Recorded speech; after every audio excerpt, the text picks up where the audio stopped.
Hello and welcome, friends. The title of the story today is As You Sow, So You Shall Reap. Jaise karni, वैसी भरनी. As we all know, Birbal was not only Emperor Akbar's favorite minister, but also a minister dearly loved by most of the commoners because of his ready wit and wisdom. People used to come to him from far and wide for advice on personal matters too. But there was a group of ministers that was jealous of his growing popularity and disliked him intensely. They overtly showered on him praises and compliments, but covertly they began to hatch a plot to kill him. One day they approached the king's Baba with a plan. As the Baba was extremely close to the king, they asked him to help them get rid of Birbal permanently. And of course, they promised him a huge sum of money in return. The wicked Baba readily agreed to that. Next time, when the king called the Baba for a haircut, he started a conversation about the emperor's father, whom he had also served.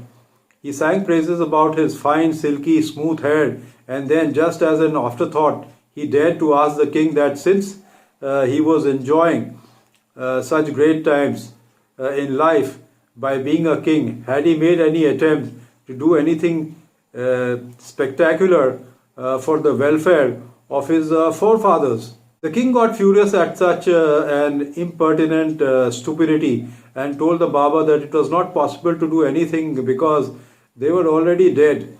The Baba mentioned that he knew of a magician who could be of help. The magician could send a person to heaven to inquire about his father's welfare.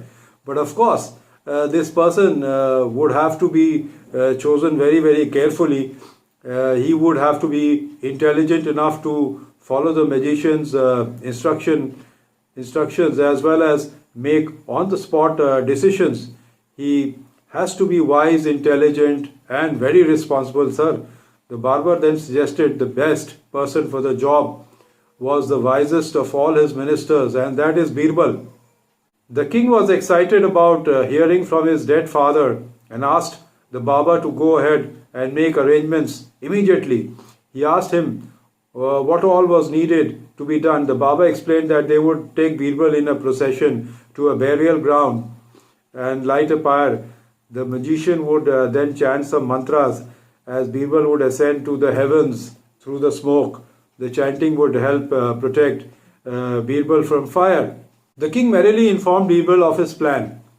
Birbal appreciated the brilliant idea but wanted to know the brain behind it. Upon learning that it was the Baba's idea, he agreed to go to heaven on the condition that he be given a large sum of money for the long journey as well as 1 month's time to settle his family so that they had no trouble while he was away. The king readily agreed to both the conditions. In the duration of this month, Birbal got a few trustworthy men of his to build a tunnel from the funeral ground to his house.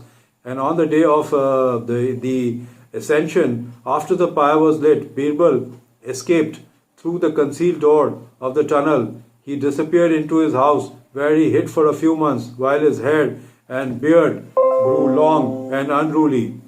In the meantime, his enemies were rejoicing as they thought they had seen the last of Birbal. Then one day, after many months, Birbal arrived at the palace with the news of king's father. The king was extremely pleased to see him and was ready with a barrage of questions. Birbal told the king that his father was in the best of spirits and had been provided with all the comforts in the heaven. But the king wanted to know what was lacking in heaven because now he had found a way to send people and things to heaven. Birbal answered that there were no barbers in heaven, which is why even he was forced to grow his long beard and hair. He said that his father had asked for a good barber to be sent from earth. So the king decided to send his own barber to serve his father in the heaven. He called both the barber and the magician and ordered the magician to light the pyre and prepare to send the barber to heaven. The barber could say absolutely nothing in his own defense as he was caught in his own trap. And once the pyre was lit, this Baba was burnt to death. So friends, the moral of the story is as you sow, so you shall reap. Remember, your karmas will always show you the mirror. Goodbye and see you soon.